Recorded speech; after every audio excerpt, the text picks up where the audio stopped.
এক গাধা বাঘের সাথে তর্ক করছে। বাঘ বলছে ঘাসের রং সবুজ আর গাধা বলছে না, ঘাসের রং নীল। তখন গাধা বলল, আরে ভাই, তর্ক না বাড়িয়ে চলো, আমরা দুইজনে বনের রাজা সিংহের কাছে এর সমাধান চাইবো। সে আমাদেরকে বলে দেবে তুমি সঠিক না আমি সঠিক।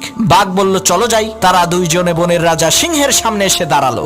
বাঘ কিছু বলার আগেই গাধা চেঁচিয়ে চেঁচিয়ে বলে উঠলো, মহারাজ আপনি একটু বলেন তো ঘাসের রং সবুজ না নীল? আমি বলছি ঘাসের রং নীল আর বাঘ বলে ঘাসের রং সবুজ। আপনি একটু ফয়সালা করে দেন তো। সিংহ বলে এই ফয়সালা পরে করব, আগে বাঘের ফয়সালা করি। সিংহ বাঘকে উদ্দেশ্য করে বলল, বেটা বেকুব, তুই এই বন থেকে বের হয়ে যা, আগামী 1 মাসের মধ্যে এই বনে প্রবেশ করবি না। বাঘ বলল, মহারাজ আমার কোন অপরাধের কারণে আপনি আমাকে এত বড় শাস্তি দিচ্ছেন? তখন সিংহ বলল, বেটা তুই হইলি শক্তিশালী আর বুদ্ধিমান প্রাণী, তোর গর্জন শুনলেই তো গাধার লুজ মোশন শুরু হয়ে যাবে। তুই কেন এই অশিক্ষিত মূর্খ গাধার সাথে তর্ক করে সময় নষ্ট করতে গেলি? এক রাজার মনে কোনো সুখ ছিল না। সেই রাজা তার রাজ্যের একজন প্রজাকে দেখে খুবই হতবাক হলেন, কারণ তার তেমন কোনো ধনসম্পদ ছিল না, কিন্তু তাকে দেখে মনে হয় সে পৃথিবীর সবচাইতে সুখী মানুষ।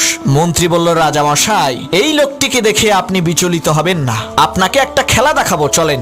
মন্ত্রী কি করলো, একটা ব্যাগ সেই লোকটির ঘরের দরজার সামনে রেখে আসলো। অবাক করা বিষয় হলো তার পরের দিন থেকে সেই লোকটির মনে কোনো সুখ নেই। রাজা বলল, মন্ত্রী তুমি সেই ব্যাগের মধ্যে কি দিয়েছিলে যার কারণে সেই লোকটির মনের সুখ শেষ হয়ে গেল? তখন মন্ত্রী বলল, রাজা মশাই, আমি সেই ব্যাগের মধ্যে 99টা স্বর্ণ মুদ্রা দিয়ে ব্যাগের উপরে লিখে দিয়েছি এই ব্যাগে 100টি স্বর্ণ মুদ্রা আছে। লোকটি ওই 99টি স্বর্ণ মুদ্রা পেয়ে খুশি না হয়ে সেই মিথ্যা একটা স্বর্ণ মুদ্রা খুঁজতে খুঁজতে তার খুশিকে শেষ করে ফেলেছে। শোনো মুসলমান, আমরা ওই লোকটির মতোই আল্লাহ তাআলা যে 99টি নিয়ামত আমাদেরকে দিয়েছেন তার শুকরিয়া আদায় না করে মিথ্যা একটা স্বপ্নের পিছনে ছুটে বেড়াই।